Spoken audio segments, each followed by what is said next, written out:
IT yo'nalishdagi biznesingiz bor va uni qanday qilib mediaga olib chiqishni bilmayotgan bo'lsangiz, videoni oxirigacha ko'ring.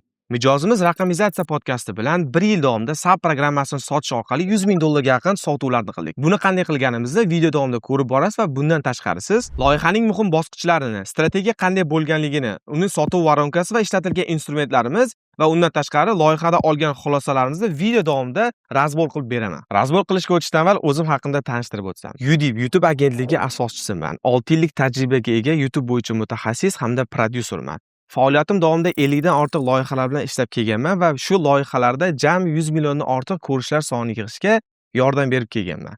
Loyihalarda hozirgi kunda o'rtacha har birida $10,000 dan $100,000 YouTube orqali daromad qilishga yordam berib kelamiz. Yuqorida aytib o'tgan 50 dan ortiq loyihalar qaysilar desalar, Ma'rifat Jamal, Shahar Dalimov, Erkin Bozorov, Raqamizatsiya podkasti, Akbar Rich va boshqa loyihalarni bemalol shu ekraningizda ko'rib bilib turishingiz mumkin. Razborni loyihada kimlar ishlaganini aytib o'tishdan boshlasam, biz bu loyihada butunlay YouTube qismiga to'liq javob berdik. Ya'ni umumiy olib qaraganda media qismiga. Endi esa biznesimizning umumiy org strukturasi haqida sizga ma'lumot bersam. Jamoani to'liq ichida bo'lmaganimiz uchun org strukturani aynan qanday tashkil topgani haqida to'liq ma'lumotga ega emasmiz. Buni loyihaning rahbari har bir bo'lim bilan birga ishlaganini bilib turib, aytishimiz mumkinki, Ahmadjon aka to'liq har bir loyihada rahbar sifatida bo'limlarda rahbar bilan ishlab kelgan. Kompaniya ichida qanaqa bo'limlar bo'lgan desangiz, marketing bo'limi, media bo'limi, sotuv bo'limi, moliya bo'limi hamda mijozlarga xizmat ko'rsatish bo'limi bo'lgan. Bu loyihada biznes egasi bo'lmaganim uchun har bir bo'limda kimlar, nima ish qiladi, qanaqa holatda ishlagan, nechta inson bo'lgan bu haqida ma'lumot bera olmayman, bu tabiiy. Lekin o'zimiz xizmat ko'rsatgan bo'limda kimlar ishlagan va nima ishlar qilganini umumiy sizga ma'lumotini berib o'tsam bo'ladi. Biz media bo'limida kimlar bo'lib ishlardik? YouTube prodyuser, proyekt menejer, YouTube menejer, operatorlar bo'lardi, montajyor hamda ssenarist umumiy shu loyiha uchun xizmat qilganmiz. Bu mutaxassislarda loyiha davomida aynan nima vazifalarni bajarganini videomiz davomida aytib boraman. Hozir esa bizdagi birinchi bosqich bor, loyihani boshlanganda mijozdan brief olish bosqichi. Brief olishda boshida bizda 2 kishi chaqirgan, Ahmadjon aka hamda Zafar aka chaqirgan. Bu biznesda ular boshida sherikchilik sifatida boshlashgan va Zafar akani tavsiyalariga ko'ra Ahmadjon aka bilan o'sha birinchi suhbatda brief davomida ular bilan tanishganmiz. Chunki Zafar akani o'zlari bilan Probox loyihalarida birga YouTube'larni loyihalarini qilib ishlab kelganmiz. Loyihaning muhim bosqichlariga o'tadigan bo'lsam, bu birinchi navbatda brief olish edi. Aytib o'tganimdek, ular bilan brief oldik. Undan keyin esa loyihani auditoriyasini aniqladik. Aynan biz kimlarga sotishimiz kerak, qanaqa auditoriya, u nech puli bor va hokazo va hokazo. Endi hozir to'xtaladigan har bir bo'limimizda alohidadan razbor qilib ketamiz. Uchinchisi esa maqsadni aniqlab oldik. O'zi bu loyihani maqsadi nima, YouTube loyihani maqsadi nima bo'ladi? Undan keyin esa sotuv varonkasi. Biz nima yo'llar orqali, qanaqa podachalar bilan mijozimizga aynan bunaqa qimmat turadigan mahsulotimizni sotishimiz mumkin deb turib, undan keyin esa kontent strategiyasi tuzish haqida. Loyihaning bir muhim bosqichlaridan biri bu performance marketing va 7-bo'limi esa sotuv bo'limi haqida bo'ladi. Birinchi aytib o'tganimdek, brief oldik. Briefdagi eng beriladigan asosiy savollar. Birinchisi, biz nima sotamiz bu loyiha davomida? Ikkinchisi esa kimga sotamiz aynan bu mahsulotni? U odamlar qanaqa, nechta puli bor? Qanchaga sotishimiz kerak? O'zi maqsadimiz jami 1 yil davomida yoki shu loyihani qancha umri bo'lsa, ularning nazdida qanchalik sotish kerak o'zi degan savollardan boshlanib o'tadi. Endi biz bu loyihada sotgan mahsulotimiz nima edi? Ko'pchilik biladigan SAP programmasi bor. Bu katta bizneslarda asosiy tizimlashtirish va avtomatlashtirish uchun integratsiya qilinadigan dastur. Mijozimiz esa bu dasturni o'rnatib berish orqasidan, ya'ni xizmat ko'rsatish evaziga daromad qilishadi va buni o'rtacha o'rnatib berish narxi $10,000 dan $20,000 gacha boradi. Bu qanaqa integratsiya qilish, to'liq SAP programmasiga o'tishlik yoki bo'lmasa bir qismini olishlikka qarab bo'ladi. Va yillik mijozlarning o'rtacha oboroti eng kamida $300,000 dan $1 million gacha borib boshlanilsa, bu ancha xavfsiz diapazonda SAP bilan integratsiya qilish bo'ladi va tushunib turganingizdek, bunaqa oborotli tadbirkorlar, ya'ni bunaqa oborotda bo'lish uchun yetarlicha katta biznesga ega bo'lish kerak va qaysidir ma'noda bitta sizning xizmatingiz uchun $10,000 dan $20,000 gacha pul to'lay olishligi uchun ular yetarlicha katta biznes bo'lishlari kerak edi. Brief xulosasiga ko'ra, mijozimizning maqsadi ko'proq sotuvlarni yo'lga qo'yish hamda ko'proq insonlarga tanilish, ya'ni ko'proq prosmotrlarni olishni xohlar edi. Biz bu loyiha davomida 10,000, 15,000 yoki bo'lmasa 100,000 prosmotrlarga va'da bermadik. Sababi sotuv qilish imkoniyati borligini bilardik, lekin bu yo'nalishda juda ham tor bo'lgani uchun, auditoriyasi juda ham kam bo'lgani uchun bunaqa prosmotrlarga va'da bermadik va undan so'ng esa briefdan keyin biz kontent strategiyasini ishlab chiqdik. Kontent strategiyasiga ko'ra biz qiladigan asosiy 7 ta bosqichdagi ish bor edi.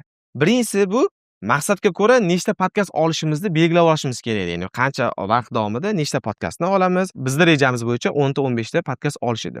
Ikkinchisi esa auditoriyani og'riqlariga, ularning xohishlariga ko'ra kontent ishlab chiqishimiz kerak edi va undan so'ng esa uchinchisi bu formatini aniqlashimiz kerak edi. Videolarimiz chiqadigan bo'lsa, qanaqa formatda olishimiz kerak. Keyin 4-chi bosqichimiz bo'ladi bizda bu kontentlarning chiqishini kunini aniqlab olishimiz kerak. Ya'ni har davrda dushanba kuni chiqadimi, misol uchun yakshanba kuni chiqadimi va chiqadigan bo'lsa nima uchun aynan u kunlarda tanlab olinadi va hokazo. 5-inchisi esa bu tone of voice aniqlash, ya'ni beriladigan mijozlarga har birini boshlovchilarni gapiradigan o'zini tone of voice'lari bo'ladi. Uni loyihani tone of voice deb tushunsa ham bo'ladi. 6-inchisi esa target reklama yoqish bosqichida bu yoqda integratsiya bo'ladimi yoki bo'lmasam alohida sotuv uchun targetlarni ham yoqilaveradimi yoki qanaqa o'zi bu jarayon ketadi va hokazo. Undan keyin esa oxirgisi 7-chi bosqich va qo'shimcha instrumentlarni ishlatish bo'ladi. Ya'ni qanaqa uslublar bilan biz podkastni ko'proq insonlarga mashhur qilishimiz yoki bo'lmasam yetkazib berishimiz, aynan o'sha auditoriyani o'zimizga jalb qilib turib sotuvlarni yo'lga qo'yishimiz va qo'limizdan kelgancha maksimal prosmotrlarni oshirish edi. Auditoriya o'rganib chiqqanimizdan keyin katta biznes egalarida bizda bitta gipoteza bor edi, vaqtlari bo'lmasa kerak degan tushuncha, lekin aslida tadqiqotlar shuni ko'rsatdiki, puli bor insonni ham vaqti bo'lar ekan. Ya'ni vaqti bor inson tabiiyki ko'proq kontent ko'ra oladigan holatga ega va bu narsa bizga birinchi signalni berdiki, biz bemalol podkast qilsak bo'ladi deb. Bu loyihani boshlayotgan vaqtlarimizda O'zbekistonda sizlar ham eslasanglar kerak, podkast tendensiyasi kirib kelishni boshlayotgan. Hamma mana kitob o'qishdan keyingi ikkinchi targ'ibot foydali videolar, foydali podkastlar ko'rishga degan vaqtlarga to'g'ri kelganda va ko'proq podkast formatlari bu yerda bizda 2 marta oddiy qilib aytganda plus oldi va podkast formati sal oldinga chiqishni boshladi. Yana bir sabablardan podkast formati o'sha loyihani to'liq ochib berishlikka, bir sizning xizmatingiz bo'ladigan bo'lsa, uni to'liq ochib berish uchun, u chaqiradigan mehmonlaringiz bilan gaplashayotganda mediadagi face insonni ham to'liq ochilishligi uchun juda katta yordam beradi va shuning uchun bu yana bir plus bo'ldi. Shu joyda aytib o'tishim kerak, boshqa formatda kontent qilishimiz mediaga birinchi chiqayotgan Ahmadjon aka va deyarli tajribasi bo'lmagan Zafar akani ozroq media tomonlama xarizmasini ko'rsatib berish, ularga video davomida dinamika va hokazo masalalarda biroz qiyinchilik tug'dirganligi uchun bu yoqdagi holatda ham podkast versiyasi ma'qul kelgan. Shu joyda sizlarga ham tavsiya berib o'taman, agar hali siz mediadagi tajribangiz bo'lmasa, kameralar bilan doim ishlamagan bo'lsangiz, siz ham podkast formatida video boshlashligingiz ancha mediaga moslashib olishlikda sizda qanaqadir выгораниyalarga kelajakda uchramasligingiz uchun yoki bo'lmasam har bir qilayotgan ishingizda o'zida kamchilik topib yoqmay qolishdan oldini oladi va ancha mediaga moslashib olganingizdan keyin mana hozir kelavlarni ham ko'rsangiz ham, ayniqsa Ahmadjon aka butunlay boshqa bir mediadagi insonga aylanib, gapirishlari, xarizmalari ustida ishlab rivojlanib kuchayib ketdi. Sizda ham shunaqa foydali qanaqa formatda videolar qilish mumkin, o'zi formatlar haqida hali to'liqroq gaplashamiz. Siz esa hozir Telegram kanalimizga o'tib turib, bemalol o'zi qanaqa YouTube'dagi formatlar bor, qanaqa videolar olib chiqishim mumkin degan ma'lumotni bemalol Telegram sahifamizga o'tib yuklab olsangiz bo'ladi. Tabiiyki, formatni aniqlab olganimizdan so'ng bizni kuzatuvchilarimiz, ya'ni mijozlarimizda og'riqlari nima edi deyilsa, bu og'riq va xohish bizda tizimlashtirish va avtomatlashtirish edi.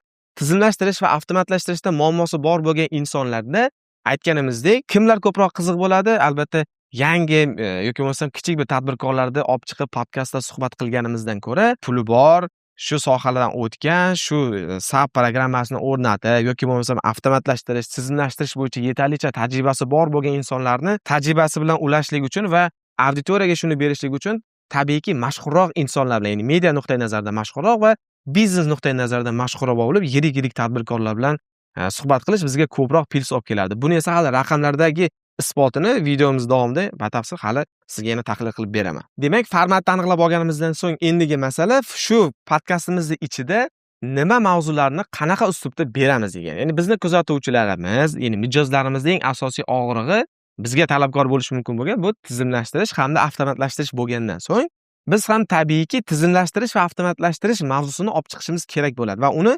asosiysi SAP programmasida qanaqa qulayliklari bor, nima muammolarni hal qilib beradi, qanaqa pul misol uchun SAP o'rnatgandan so'ng ular o'ziga ekonom qilib qoladi yoki bo'lmasam foyda ko'radi, qancha muddatda va hokazo. Shu narsalarni biz olib chiqib berishimiz kerak edi. Undan so'ng esa qanaqa intervalda, qanaqa ketma-ketlikda videolarni qo'yamiz.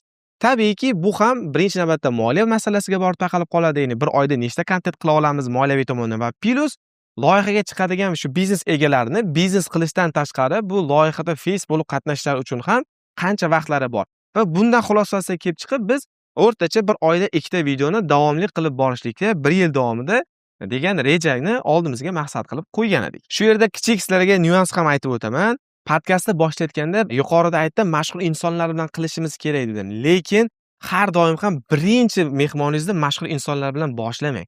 Sababi hali tajribangiz bo'lmasa, oldin podkast qilib ko'rmagan, podkastlarda qatnashib ko'rmagan bo'lsangiz, birdaniga mashhur inson oldiga borib turib, hali tajriba bo'lmasdan, deb turib yoki nima qilishni bilmay dovdirab, yaxshi bir imkoniyatni qo'ldan chiqargandan ko'ra, shu siz podkastga olib chiqishingiz mumkin bo'lgan, atrofingizda siz bilan yaxshi muloqot qilib chiqisha oladigan insonlardan do'stingiz bo'lishi mumkin. Do'stlaringiz boshqa bir yaqin tanishi, shu biznesda tizimlashtirish ichida yurgan, bir orqasidan daromad qilib yoki foydalanib sezib yurgan inson bo'lsa, uni podkastga chaqirish eng muhim bo'ladi. Shuning uchun biz ham raqamizatsiya podkastidagi birinchi mehmonni aynan shu talabga ko'ra qaysidir ma'nodagi trenirovka bo'lsin deb turib, mana bu ko'rgan videolarni birinchi mehmon sifatida olib chiqdik. Bularning endi videosini ko'rsangiz qanaqa katta foydasi borligini bilasiz. Undan so'ng esa albatta tabiiyki Ahmadjon akani o'zini biznesdagi ustozlardan biri bo'lgan Alisher aka Isayevning oldiga borganmiz. Aytganimdek, mashhur insonlar bilan bo'ladigan suhbatlarimizdagi ko'proq natijasi yaxshiroq bo'ladi. Ya'ni boshida bizga bu narsa kerak, ham loyihani tanitib olish uchun, ham biznesmenlarga, ya'ni shu SAP programmasi kerak bo'lgan tadbirkorlar, kuzatuvchilariga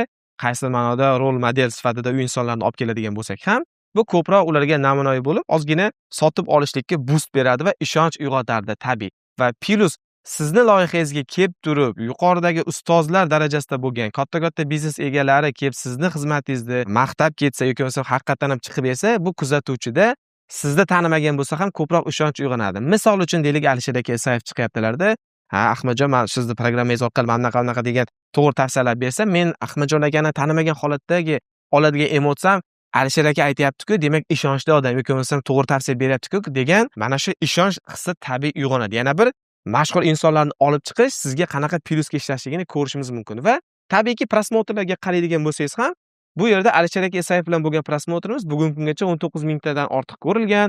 Undan so'ng esa yana bir Ahmadjon akani biznesmenlarda katta ustozlardan bo'lgan Sherzod Tursunovlar va ular bilan 16 mingtadan oshiq bo'lgan va asosiy shu biznesdagi, ya'ni SAP biznesidagi Ahmadjon akani ustozi bo'ladigan Laz Adhamov bilan O'zbekistonda shu SAP biznesini doim targ'ib qilib tadbirkorlarga deyarli barchalariga, menimcha Aziz aka bu haqida ko'proq ma'lumot bergan bo'lsa kerak, ular bilan bo'lgan sonimiz 8 mingtadan ortiq bo'lgan va yana boshqa mehmonlarda prosmotrlarni bemalol ko'rib chiqishingiz mumkin. Lekin yana mana shu joyda biz qilgan bir kichik nyuans bor. Loyihamiz davomida kontent formatida test qilib ko'rganmiz. Uzun videolarni YouTube'da effektivli ekanligini o'lchaganmiz, ya'ni samaradorli ekanligini. Bu qanaqa bo'lgan?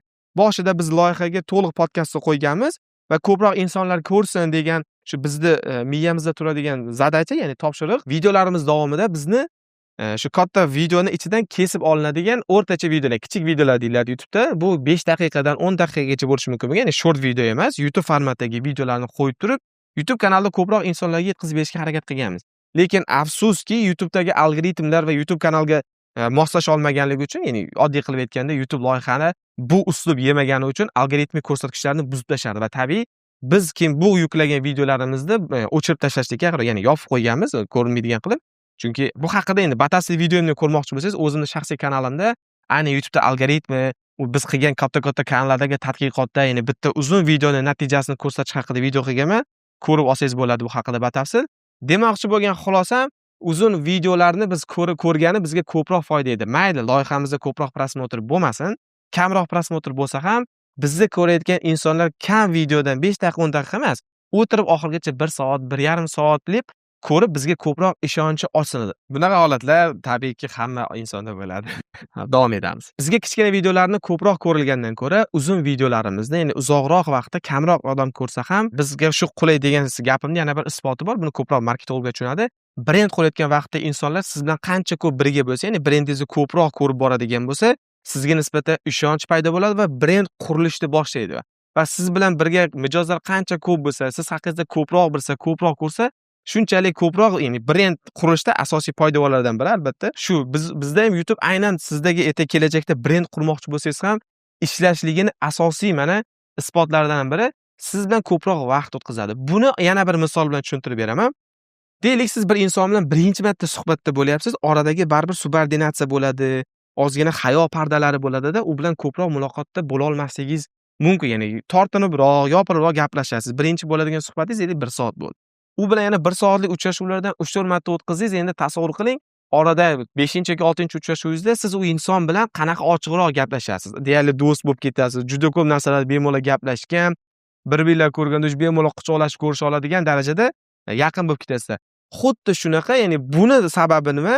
Siz inson bilan hayotingiz davomida ko'proq birga bo'ldingiz degani. Xuddi shunday YouTube ham foyda beradigani, siz tomosha qiladigan brend yoki videolar ko'proq bo'lsa, ya'ni sizda ko'radigan mijozlar siz bilan ko'proq birga bo'ldi va sizga ko'proq ishonadi, sizga ko'proq ochiqroq bo'ladi degan.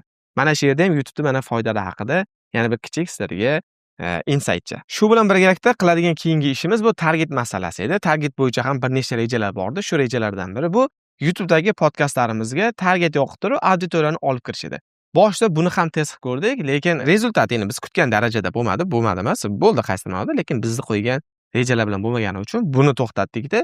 Shu yerda yo'nalishlardagi alohida qilish boshladi. Ya'ni target biz uchun faqat sotuvchi targetlar bo'ladi. Ya'ni mijozni to'g'ridan-to'g'ri olib kelish uchun ishlaydi. YouTube orqali emas, albatta. YouTube videolar esa organik holatda ketadi. Ya'ni YouTube kanalida o'zi organik rivojlanishi kerak va bundan keladigan lidlar ham organik ravishda bo'lishi kerak edi. Mana shu joyda ham hech kimga aytib o'tmagan insightlardan birini aytib o'tib ketaman sizlarga. Biz loyihada mana podkastni boshlamasimizdan avval yoqilgan targetlar va biz shu loyiha podkastni boshlaganimizdan keyin, ya'ni YouTube loyihani boshlaganimizdan keyin yoqilgan targetlardagi lead sifatini orasida ancha katta o'zgarishlar bo'lganini Ahmadjon akani o'zlaridan so'rab, shu suhbatlarimiz davomida, mitinglarimiz davomida so'raganimizda aytishganki, oldinlari targetdan kelayotgan mijozlarimiz bizni tanimasa, ular bilan ikkita, uchala uchrashuv qilishimizga to'g'ri keladi. Ya'ni birinchi uchrashuvimiz bizda tanishtiruv va hokazo bo'lsa, ikkinchisi keyin sotuv bilan ketma-ket bo'ladi. Bu haqida hali sotuv emas joyida gaplashamiz razbor qismida. Umumiy qilib aytganda, undan keyin ya'ni podkastlarda bir nechta sonni qo'ygandan keyin yoqilgan targetlardan kelayotgan auditoriya, uje biz sizni ko'rdik, podkastdan bilamiz degandek sifatlar oshib borishni boshlagan va mijoz bilan bo'ladigan uchrashuvlar soni, varonkalar qisqarishni boshlagan, effektivность oshib borishni boshlagan. Shu joyda yana bir narsani aytib o'tishimiz kerak. Bizni baraka topganlar degan loyihamiz bor. Ya'ni o'zimizda agenligimizdagi mijozlar bilan bo'lgan podkastlarimiz bor. Shu joyda Ahmadjon akani birinchi mehmonimiz sifatida chaqirganmiz. Siz ham bemalol ushbu loyihaga o'tib turib, ular bilan mana shu loyihani batafsil ularda o'zi bilan suhbat qilganimiz, qanaqa holatda boshlangan, ularning media bo'yicha tajribalari, bizneslarga bo'lgan foydasini razbordan ola olmaydigan yana insightliklarni aynan shu loyiha davomida olsanglar bo'ladi. U loyihaga esa bu yerdan ma'lumot olishlar bo'lmasa izohlarda ularga yo'naltirib qo'yilgan linklar bilan sizlarga bog'lab qo'yishimiz mumkin. Bemalol ko'rib o'taverasizlar. Hozir esa biz endi o'zimizni razbordan davom ettiramiz. Xo'p, strategiyani tuzib oldik. Strategiyaning ichida bizning qo'limizda kamida 6 oy davomida nima ishlar qilishimizni yo'riqnomasi va roadmap bor edi. Va o'rtacha olib qaralganda har oyda aytganimdek ikkita podkastni qo'yishlikka va qo'yganda ham shanba kunida, kunning ikkinchi qismida qo'yishlikda qarorga kelganmiz. Bunga sabab biz tahlil qilib chiqqanimizda o'zbek YouTube bozorida shu shanba kunida ko'proq kontentlarni qo'yilishligi, auditoriyani aktiv bo'lishligi va podkast aynan shu vaqtda ko'proq ko'rilish prognozi bo'lgan edi bizda. Strategiya tugagach biz realizatsiya qismiga o'tdik va realizatsiya qismida ochig'i birinchi oyda rostdan ham qiynaldik. Sababi yuqorida aytib o'tganimdek, shu vaqtgacha tadbirkorlar, biznesmenlar biznesini qilib kelishgan, mediaga chiqib turib loyihalarda face bo'lishmagan. Shuning uchun syomkalarimiz birinchi oyda tartibsizroq bo'lib, qiyinlashib, endi tabiiyki har doim birinchi yo'l eng qiyini bo'ladi, lekin moslashib olinadi. Birinchi oyda biz shu joyda qiynalib o'tdik. Aytganimizdek, Ahmadjon aka uchun bu qiyin bo'lgan, ayniqsa birinchi syomkada ularning gapirishlari, o'zini kamerada oldin suhbat bo'lmagani uchun, ya'ni o'zi kamera oldida gapirmagani uchun qiynalgandilar. Lekin mana shu joyda sizlar o'zingizlar uchun zo'r narsa olsanglar bo'ladi. Ahmadjon akani mana hozirgi videolarni ko'radigan bo'lsanglar, hech kim ularning birinchi videosini ko'rib, nahotki shu sizmisiz degan holatdacha emotsiya oladi. Sababi birinchi video bilan hozir juda katta orasida farq bor. Oradan endi 2 yil o'tayotgan bo'lsa ham 2 yil davomida kamera bilan ishlashga shu qadar o'rganganlarki, o'zini deyarli oson, ixtiyoriy, ya'ni erkin tutadigan bo'lib qolganlar bemalol gapira oladilar. Instagram sahifasiga o'tib ko'rsanglar, ayniqsa hozirgi kunda ancha aktiv ketyaptilar. Shuning uchun nima demoqchiman? Agar siz ham mediada yangi inson bo'lsangiz, hech qachon cho'chimang. Shunchaki boshlang, hammasi step by step, ya'ni qadam-qadam yaxshilanib boraveradi va bu narsadan siz yo'qolib ketib, aksincha mediada o'zingizni kamera oldida yana ham erkin tutib, ko'proq bu bilan mazza qilishni, lazzat olishni boshlab qolasiz kerak bo'lsa. Xo'p, shu bilan ikkinchi oyda biz ancha tartiblashib oldik va ikkinchi oyda orani uzmasdan, to'xtamasdan syomka qilishlik holatigacha o'ta oldik va qarabsizlarki, shu bilan podkastimiz ham stabil yo'lda qo'yilishni boshladi va bizni kuzatuvchilarimiz bilan har xil instrumentlar qilib turib, obunachilar bilan bo'ladigan, shu bizni kuzatuvchilar bilan bo'ladigan kommunikatsiyani yanada yaxshilash uchun orada qo'shimcha instrumentlardan nimalar foydalanib ketdinglar desanglar, videolarimiz boshida ko'rib o'tsanglar bo'ladi. Eng yaxshi kommentariy yozgan insonlar bilan biznes nonushtalar tashkil qildik, kitoblar hadya qildik va shunga o'xshash konkurslarni yo'lga qo'yib turib, loyihani bilan shu yangi kuzatuvchilarning orasidagi kommunikatsiyani yaxshilashga harakat qildik. Sababi YouTube loyihalarida farqi yo'q, biznesda ham sizni kuzatuvchingiz, sizni mijozingiz bo'lishi mumkin bo'lgan odam, ya'ni sizni ko'radigan har bir inson bilan qilinadigan kommunikatsiya Bu eng muhimi, chunki brend har doim ishonchni ustiga quriladi. Ishonishi uchun esa oddiy bir kichik berilgan elementar savollar ham hech qachon javobsiz qolib ketmasligi kerak yoki bo'lmasa eng kamida e'tiborsiz qolib ketmasligi kerak. Siz har bitta yozayotgan kommentariyalarga ham e'tibor berib o'tadigan bo'lsangiz, sizni kuzatayotgan kuzatuvchilarda bular biz yozayotgan har bitta narsani kuzatib borar ekan, ko'rib borar ekan, o'qir ekan deb turib, o'zlarini fikrlarini yozishdan to'xtamaydi. Aksincha, chetdagi insonlar ham yozishga hojati o'qirmikan, yo'qmikan deb turib ko'rib turgan insonlar ham ko'proq yozishni boshlaydi. Bu faoliyatimiz davomida qayta isbotini topib kelgan eng muhim faktorlardan, lekin ko'pchilik ahamiyat bermaydigan faktorlardan biri. Eng kerakli instrumentlardan birini aytib o'taman. Videoni boshida va shu podkastimizni oxirlarida, o'rtalarida ham videosiga qarab turib, biz o'zimizda sab xizmatimizni reklamasini qo'yib ketishni boshladik va tabiiyki bu 3-4 oydan boshlab turib bizga potensial mijozlarni olib kelishni boshladi. Potensial mijoz hamda sotuvlar haqida gap ketdimi, tabiiyki endi sotuv voronkasiga ham to'xtalib o'tmasak bo'lmaydi. Sotuv voronkasida biz birinchi navbatda nima qildik? Boshda qo'ygan podkastlarimizda biz telefon raqamini o'zini qo'yish bilan kifoyalangan edik. Ya'ni tabiiyki aytganimizdek organik mijozlar chiqadigan bo'lsa, shu orqali chiqsin degan.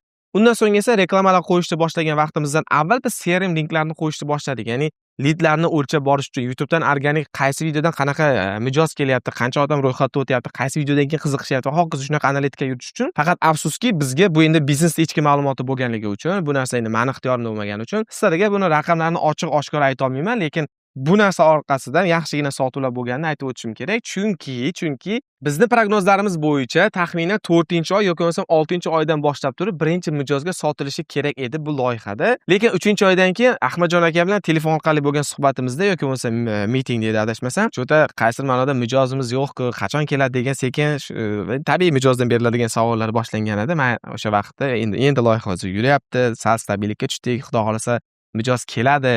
Ya'ni harakatdan to'xtamaylik, disiplinani uzib qo'ymaylik degan narsa bilan sekin endi mijozga tushuntirishga harakat qilganman va tabiiyki shundan oradan aniq esimda yo'q, 1 kun yoki 3 kun o'tgandan so'ng Ahmadjon aka bilan adashmasam Telegram orqali qilgan suhbatimizda xavotir olmang, mijoz keldi dedi. Qanaqa sotib bo'ldi? Yaxshi sotib bo'ldi. Tabiiyki sizni rezultatingiz mijoz bilan o'lchangandan keyin, sotuvlar bilan o'lchangandan keyin bunaqa masalalarda ham mijoz bilan doimiy kommunikatsiya qilib turishingiz kerak bo'ladi va so'raganimda xavotir olmang, tushgan pul bizni xudo xolasa 1 yil davomida podkast qilishimizga yetadi degan bir zo'r bir qaysi ma'noda loyihani o'ziga bo'ladi, faxrlanib ketadigan, mazza qiladigan, emotsiyani beradigan gapni aytgandilar va shundan so'ng esa biz nima qilib videolarni davom etishni boshladik. Endi razborimizda davom ettirib o'tib ketadigan bo'lsam, CRM linklarni qo'yganimizdan so'ng, aytganimdan so'ng 3-4 ta videodan keyin biz videolarning orasiga ochiq reklamalar qo'yishni boshlaganmiz. Ya'ni Ahmadjon aka o'zlari chiqib turib gapirgan, agar sizga oddiy qilib aytganda, masalan, hozir chiqib turib sizga yetishi mumkin-da. Video shunday pauza oladi, video davom etadi. Assalomu alaykum. Sizni podkastimizni ko'rib turganimdan juda ham xursandman va boshlashdan va sizga qisqacha e'lonim bor. Bilamizki, hozirgi kunda shaxsiy brend bo'ladimi, biznes bo'ladimi, uni brend darajasiga olib chiqish butun dunyodagi eng asosiy maqsadlardan biri bo'lib kelmoqda. Bunda esa ekraningizda ko'rib turgan istalgan brendlar, shaxsiy brendlar bunga misol bo'lib bera oladi. Bularning hammasini birlashtiradigan narsa brend va hozirgi kunda brend qurish uchun esa YouTube sizga eng ma'qul yo'llardan biri bo'lib xizmat qiladi. Va qo'shimchasiga sizga sodiq mijozlarni auditoriyasini ham to'plab beradi. Bizning YouTube va media agentligimiz shu vaqtgacha 60 dan ortiq katta kichik YouTube loyihalariga xizmat qilib keldi va shu vaqtgacha 100 milliondan ortiq ko'rishlar soniga, mijozlarimizga esa yilida o'rtacha 10 mingdan 100 ming dollargacha daromad qilishga yordam berib kelmoqda. Agar sizni biznesingiz yoki shaxsiy brendingiz uchun YouTube orqali daromad qilish qiziq bo'lsa, video ostidagi havola orqali ro'yxatga o'ting va biz o'zimiz sizga aloqaga chiqib batafsil ma'lumot beramiz. Mana shu shakldagi reklamalarni ham Ahmadjon akani o'zlarining nomidan aytilgan xizmatlarni sotish mumkin bo'lgan videolarni qo'yib o'tib ketdik. Sotuv voronkani xulosa qilib beradigan bo'lsam, YouTube qismidagi shu organik chastida, ya'ni bo'limida nima bo'lgan? Organik mijozlar kelishini maksimal ta'minlashga harakat qilganmiz. Insonlarga call to action bergan shu reklama roliklar qo'yish orqali izohlarga nomerlarni, CRM linklarni ulash orqali videolarni ko'proq organik prosmotrlarni ko'paytirish uchun videolarni SEO optimizatsiyasini ustida ishlaganmiz. Har xil dizaynlarda, har xil salohiyatlarda doimiy ravishda analiz qilib, test qilib turib borganmiz va buni hisobida aytgandek, sotuv voronkasidan YouTubedan ko'rib turib mijozlar yo telefon qilishgan yoki bo'lmasam CRMdan ro'yxatga o'tishgan va bu orqasidan uchrashuvlar tashkil qilinib, so'rovlar va hokazolar sotuvlar bo'lgan. Bu aytib o'tganimdek, birinchi sotuvimiz bizda 3-oydan keyin bo'lgan. O'sha suhbatdan keyin 1 yillik podkastga yetadigan pul bu tushunishinglar uchun eng kamida 20 ming dollardan ko'proq haqida gap ketyapti. Shuning uchun puli kichkina emasligini tushunsanglar bo'ladi va mana shu joyda yana bir narsa bor. Biz undan keyin shu 3 oydan keyin podkast qilishga yana ham bu tabiiyki sotuv bo'lgandan keyin ishtiyoq oshadi. Ya'ni katta shu yuqorida sanab o'tgan Aziz Gaparovlar bor, Sherzod Tursunovlar va boshqa biznes egalari bilan podkastlar qilib joylashni boshladik va birinchi 6 oydan so'nggi natijamiz, ya'ni 12 ta podkastimizdan so'ng bo'lgani 3 ta mijozga $60,000 sotuv qilinganini Ahmadjon aka aytgan edi. Ya'ni biz aytgan 6 oylik rejamiz bo'yicha aniq edi qiladigan ishlarimiz, undan keyingi xulosani gaplashganimizda $60,000 sotuv bo'lganini o'zlari aytgan. Bu eng qizig'i biz bilganimiz, buni ham o'zlari aytgan edilar. Sababi mijozlardan birinchi sotuvdan keyin YouTube'da ishlashni effektini tushunib bo'lganlaridan so'ng oddiy qilib aytganda uni o'lchashlikda ma'no yo'q debdi. So'rashlikda to'xtatishgan va undan so'ng kelgan mijozlarni o'zi mana bu $60,000 gacha bo'lgan sotuvda biz sizni YouTube'dan ko'rib kelyapmiz, YouTube orqali aloqaga chiqyapmiz deb turib aloqaga chiqqan mijozlar. Ya'ni bu bizni bila olganimiz. Bilmaganimiz yana qancha, shuning uchun bu bemalol ishonch bilan ayta olamiz. Bu yil davomida shu loyihamizda kamida $100,000 ga yaqin sotuv bo'lgan, balki undan ham oshgan katta ehtimol. Chunki Ahmadjon akani o'zlari ham bizga buni hisoblamay qo'yganmiz. Bizga mijoz o'zi aytib kelgani shu deb turib, sizga aytib bergandek bizga shu narsani aytib berishgan. Faqat shu joyda bitta narsani tushunib olish kerak. Bu hamma loyihada ham shunaqa uchraydi degani emas. Kam uchraydigan holatlardan, chunki bunaqa katta sotuvlar bo'lishligi, bunaqa raqamlarda, bunaqa holatlarda. Lekin imkonsiz emas. To'g'ri strategiya, to'g'ri podach va to'g'ri yechimlarni qila oladigan bo'lsa, inson bemalol bundan ham ko'proq sotuvlar qila olish mumkinligiga man-tugur siz ham ishonasiz albatta. Chunki bu razborda asosiy maqsadi ham shu. Keling endi $60,000 sotuvlarni ketma-ketligi qanaqa bo'lganini ko'rib chiqsak. Umumiy sotuv varonkaga xulosa qilib berdim. Aniq ketma-ket birinchi qadam, ikkinchi qadam, uchinchi qadam qilib aytib bermadim. Shu joyda agar siz ham xizmat ko'rsatish yo'nalishida bo'lsangiz, ya'ni mana SAP bu xizmat ko'rsatish, qanaqadir mahsulot sotish biznes emas. Siz ham shunaqa yo'nalishda bo'ladigan bo'lsangiz, mana shu qadamlarni ketma-ket bajarsangiz, sizda ham xudo xolasa bemalol shunaqa sotuvlarni ham yo'lga qo'yish ehtimolligi oshadi. Biz o'zi mana keling $60,000 ta sotuvlarni ketma-ketligi nima bo'ldi? Birinchi navbatda aytganimdek, videolarni ketma-ket qo'yganingizdan keyin, o'zini o'rniga qilib content strategiyani hal qilib olganingizdan keyin videolarning orasiga call to action berishingiz kerak. Ya'ni reklamalar qo'yishingiz kerak. Odamlar tushunishi kerak. Ha, faqat SAPni foydasi bor ekan emas. Endi uni men qayerdan olaman degan vaqtda yoki kim menga yordam beradi degan, ya'ni men sizga yordam beraman degan ma'noda ularga shu reklamangizni bildirib o'tishingiz kerak. Buni hech qanaqa uyat joyi yo'q yoki boshqa narsa yo'q. Bu tabiiy biznes, marketing, buni hozirgi kunda hamma tushunadi. Oldinlar ozgina odamlar reklama qilishlikka xijolat bo'lishadi, o'zidan nima qilsin deb. Atak hozir bu narsa bo'yicha ham ancha mentalitet shakllanib oldi. Ikkinchi navbatda esa kuzatuvchilar videolarni ko'radi. Mana birinchisi reklama qo'ydik, ikkinchisi shu reklamani ko'rgandan so'ng telefon qilishadi yoki bo'lmasam CRM linkdan ro'yxatdan o'tishadi. Uchinchi qadamda esa telefon qilgandan keyingi birinchi uchrashuv belgilanadi. Telefon qilinadi, mijozga ro'yxatdan o'tgan ekansiz, hokazo. Siz bilan birinchi uchrashuv qilsak, qayerda ko'rsak bo'ladi va hokazo vaqt kelishilinadi, ikki tomonga ma'qul qilib. To'rtinchi bosqich bu birinchi mitingdagi bo'ladigan suhbat. Mana shu mitingda bo'ladigan eng muhim suhbat, siz hech narsa sotishga harakat qilmang, imkon qadar xizmat ko'rsatishda bo'lsa, siz konsultatsiya bering bepul ularga. Ya'ni har bir keladigan mijozingizda individual og'riqlari bo'ladi yoki bo'lmasa ularga individual yechim kerak bo'ladi. SAP hammasiga mana bo'ldi, mana shu senga hammasiga tushadigan emas. Oddiy misol kompyuter bor sotib olaman yoki telefon sotib olaman deydigan bo'lsangiz ham, telefon bozorida sizdan so'rashadi. Ya'ni qanaqa telefon kerak? Siz ko'proq syomka qilasizmi yoki faqat telefonda gaplash uchun kerakmi? Unaqasi kerakmi, bunaqasi kerakmi? iPhone bo'lsinmi yoki bo'lmasa Android bo'lsinmi? Hammasi shu haqida so'rab olganda, siz ham ularda ko'proq konsultatsiya berasiz va uni og'rig'ini bilib turib, ko'proq unga qiymatingizni tushuntirib yetkazib berishingiz kerak. Eng asosiy maqsad shunda. Ya'ni SAPga qiziqib keldi odam, menga kerak ekanligini tushundi, muammolarga yechib bo'lish mumkinligini bildi. Endi konsultatsiyada bor narsa qiymatni tushunib olsa, u inson sizga qancha pul bo'lsa ham berishdan qochmaydi, kerak bo'lsa o'sha pulni topadi. Ya'ni chunki sotuvchilarda ko'pchilikda bizning potensial mijoz emas ekan yoki qiziq emas ekan deydi. Aslida to'g'ri konsultatsiya berilmagan bo'lishi ham mumkin. Shuning uchun bu narsaga juda qattiq tayyorlanish kerak. Har bir kompaniyaning shu sotuv bo'limiga javob beradigan rahbar bo'lsin, marketologi, sotuvchi ahamiyati yo'q. Shu narsaga diqqat bilan qarash kerak bo'ladi. Undan keyingi 5-masala, ming qizib turgan lead bo'lsa ham bo'ldi, tushundim, mana davay necha pul bo'ladi, hokazo deb turgan vaqtda birinchi uchrashuvda hech qachon sotilmaydi. Tushuninglar, imkon qadar birinchi uchrashuvda sotishga harakat qilmanglar. Sababi birinchi uchrashuvda sotilganda ko'p holatlarda o'zimizning tajribalarda ham bu fikrdan mijoz qaytib qoladi. Sababi emotsional fikrlarda bo'lib qoladi. Ularga kerak ekan, davay keyin pulini qilib bera olmas ekanmiz, bizga to'g'ri kelmas ekan deb turib, sizni oldingizda mijoz ham xijolat, siz ham mijozingizda umid qilib qo'ygan bo'lasiz yoki o'sha reja qilib qo'ygan bo'lasiz. Shuning uchun imkon qadar sotishga harakat qilmangda. Mana shu joyda eng muhimi konsultatsiyada aytib o'tib ketish kerak bo'lgan 6-masala, sizning xizmatingizning narxini aytib o'tib keting. Ya'ni shu mana shu narsalar taxminan 20 ming, 30 ming dollar atrofida bo'ladi yoki 10 ming dollar. Farqi yo'q, sizni xizmatingiz 1000 dollar bo'ladimi, atrofida bo'ladi. Sizga ma'qul keladimi degan signalni berib ketsangiz, agar ularni ham kutilmasi tushungan bo'lsa, ha bo'ladi deyiladi va bundan keyin siz ikkinchi uchrashuvni belgilaysiz. Bu 7-qadam bo'ladi. Mijoz bilan ikkinchi bosqichli uchrashuv belgilash. Agar mijoz 6-bosqichda, ya'ni 6-nimasida siz bilan yo bizga qimmatli qilar ekan yoki to'g'ri kelmas ekan desa, bu yoqda ikkita sabab bo'lishi mumkin. Birinchi sabab, siz to'g'ri konsultatsiya bermagansiz, ya'ni to'g'ri qiymat yetkazib bera olmagan bo'lishingiz mumkin. Yoki bo'lmasa mijozda haqiqatan ham hali biznesi u holatga tayyor bo'lmagan bo'lishi mumkin. Mana shu joyda sotuvchilardan ham yana bitta eng muhim narsa talab qilinadi. Sotish kerak ekan deb turib, to'g'ri kelsa kelmasa sotish emas. Mijozni ko'proq foydasini, qiymatini o'ylasangiz, ular sizga rahmat aytadi. Chunki bizda ham ayrim holatlarda shunaqa keyslar bo'lgan.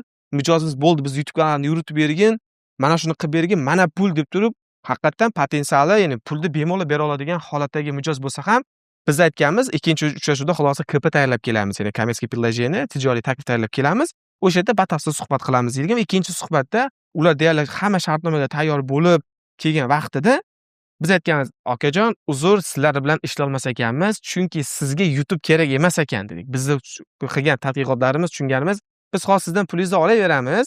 Sizni maqsadingizga YouTube orqali yetib borish hozirgi holatda to'g'ri emas. Lekin brend qurmoqchi bo'lsangiz, uzoq muddatli katta kompaniya qilmoqchi bo'lsangiz yoki organik mijozlarni yo'lga qo'ymoqchi bo'lsangiz, hokazo, endi umumiy qilib aytganda YouTube'da foydalanib tushuntirib shunaqa qilmoqchi bo'lsangiz, okey, YouTube foyda beradi, ishlasak bo'ladi. Lekin aynan mana bu maqsadga olib boradigan yo'l uchun sizga hozir YouTube xizmatimiz to'g'ri kelmas ekan degan narsani imkon qadar tushuntirib berganmiz. Aytib o'tganimdek, yuqorida o'sha mijozni siz qancha uni qiymatini tushunib yetsangiz, biz mijozga 1000 pulini beraman desa ham sotmadik, lekin shu inson bizga juda ko'plab mijozlarni jo'natdi. Mana shu insonga boringlar, haqiqatan ham senga sotishga harakat qilmaydi, seni foydangni o'ylaydi deb.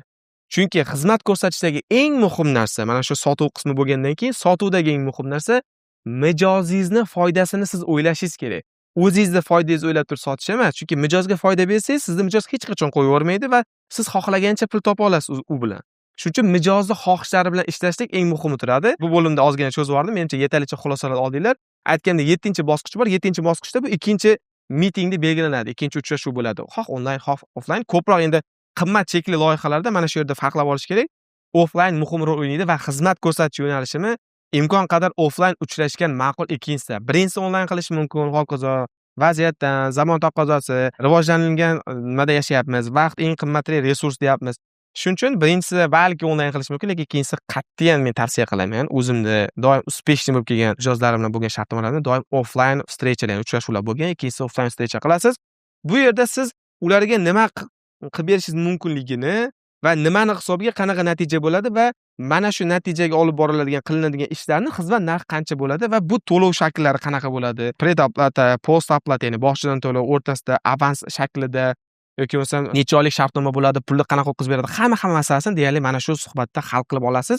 Yoki bo'lmasam yana bitta o'ylab ko'ray deyilgan vaqtida bo'lishi mumkin bo'lgan holat bo'ladi. Ya'ni kattaroq odatda kompaniyalarda bo'ladi yoki qimmatroq cheklarda 3-uchrashuvga ham o'tish mumkin. Lekin odatda mana shu joyda siz agar sizni tanigan, organik bo'lib kelgan, shu YouTube orqali kelgan mijozlar bo'lsa, siz ikkinchi uchrashuvda deyarli ishingiz bitadi, qo'pol qilib aytganda. Aytganimdek, oxirgi shu 8-bosqich bu mijoz bilan bo'ladigan shu keyingi uchrashuv, 3-uchrashuv bo'lishi mumkin yoki bo'lmasam endi shartnoma qilish bo'ladi. Ya'ni konkret yozma shartnomalar bo'lishi mumkin, onlayn shartnomalar bo'lishi mumkin, pulini olish mumkin, endi naqd pul bo'ladi shaklda farqi yo'q. Va qarabsizki, asosiy baronkani ketma-ketliklardagi sotuv qismini bo'linishligi mana shu bosqichlardan o'tadi. Hammasi yaxshi, 60 ming dollarlik sotuvlarni qildik. Endi undan keyingi 6 oylikda, ya'ni birinchi 6 oylik o'tdi, ikkinchi 6 oylikda biz bu natijaga qarab turib, yanada ko'proq upor berib turib loyihani kengaytiramiz deganmiz. Afsuski orada qisqacha pauza olishga to'g'ri keldi va bu vaqtda loyiha egalari bilan aloqaga chiqqanimizda nima sababdan bunaqa bo'lyapti, pauza bo'lib qolyapti, loyihamiz endi yaxshi yurib turgan vaqtda YouTube'dagi eng muhim ko'rsatkich bor, ya'ni talab bor, bu stabilность eng muhimi. Endi ko'tarilayotgan vaqtda buni qilib qo'ymaylik, davom etaylik deganimizda, afsuski ikkita noxush xabar bizga bildirildi. Birinchisi, Zafar aka podkastlarga shu o'zlarini aytganimizdek bizneslari bo'lgani uchun Probux kompaniyasining rahbari ular, bilasizlar. Tabiiyki, syomkalar guruhlanmay qolganliklari uchun Ahmadjon akani o'zi bilan davom etishimizga to'g'ri keldi. Afsuski, kontent strategiyasida bu narsa inobatga olinmagandi. Chunki shunaqa podachalar borki, siz auditoriyada doim ko'rib kelayotganda ko'z o'rgangan holatini bittada o'zgartiradigan bo'lsangiz, bu tabiiy kuzatuvchiga ozgina yoqimsizlik tug'diradi. Hamma olqishlab kutib olmasligi mumkin. Oddiy misol bilan tushuntiradigan bo'lsam, siz bir serialda mazah ko'radigan vaqtingizda o'zbek aktyori yoki bir dublyaj aktyori unga ovoz beradida, qaysidir joyida birdan boshqa dublyaj aktyori ovoz berib ketsa juda ham bir yoqimsiz holat bo'ladi. Xuddi shunaqa kuzatuvchiga ham loyiha davomidagi feyslarning o'zgarib qolishligi yoki almashib qolishligi yoki yo'q bo'lib qolishligi mana shunaqa nimani beradi atachan. Chunki yana yaqindagina nimaga podkastlarga kimdir kuzatib boradigan bo'lsang, mashhur O'zbekistondagi podkastlardan bitta sonida sherik Rajabboy chiqmagani uchun kommentariyada Rajabboy nima bo'ldi, oddiy qilib aytganda shov-shuv ketib qoldi. Xuddi shunaqa. Agar kimdir shu joyda aytib o'tay, loyihadan chiqib ketadigan bo'lsa, kishi bu siz kontentlaringizda auditoriyaga shuni signalni berib yetkazib borishingiz kerak bo'ladi. Bizda afsuski bunday holat bo'lgani yo'q va tabiiyki Ahmadjon akani o'zi bilan davom ettirishlikka qaror qilib qo'yib, orada ko'p vaqt yo'qotib qo'ydik. Va ikkinchi masala bo'ldi. Bundan keyin har oy ikkitadan video qo'yamizmi desak, afsuski yo'q. Bundan keyin har oyga bittadan video qo'yib turishimiz kerak degan holat bo'ldi. O'sha ishtiyoqlar hammasi qaysidir ma'noda qisqacha qilib aytganda qisman so'nish bo'ladi albatta, chunki mehr beryapsiz loyihangizga, hammasi zo'r ketyapti. Odatda upor beriladigan joyda qisqa tanaffuslarga va sekinlashga yo'l qo'yildi va tabiiyki biz shu atrofda keyin yurishni boshladik. Ya'ni undan keyin biz loyihada bir oy davomida nima ishlar qildik bitta podkastdan tashqari desa, asosiy urg'uni muqovat dizaynlariga, videoni ko'proq interaktivlik qilish uchun uni animatsiyasi, montajlarida har bitta detal ko'proq insonlarni CTR ko'rsatkichdan ham ko'ra biz nimasiga urg'u berdik? Xo'p, endigi rejamiz keyingi 6 oylikda oyiga bittadan video qo'yishlikka kirishdik va biz faqatgina bitta videoni endi o'zini qo'yish bilan emas, undan tashqari qo'shimcha ishlarni ko'paytirish ustida ko'proq fokus berishlikda ishladik. Bu nimalar bo'lishi mumkin? Bu tabiiyki muqovani dizayni, sarlavhalar, videolarga yoziladigan har bitta SEO optimizatsiyasi va videoning ichidagi tekst animatsiyalari bilan montajlarning ustida ko'proq ishlab turib, sifatini yaxshilashlikka harakat qildik va shuni ko'rsatkichlar evaziga biz o'rtacha CTRimiz 4 dan 7% ga oshdi. Ya'ni YouTube'dagi bilamizki, eng muhim 5 ta ko'rsatkichdan biri bu CTR. CTR ko'rsatkichi qancha ko'p bo'lsa, sizda tavsiya qilayotgan insonlarda ko'proq, ya'ni click through rate'da insonlar sizning videoyingizni kirib ko'rishlikka erishiladi.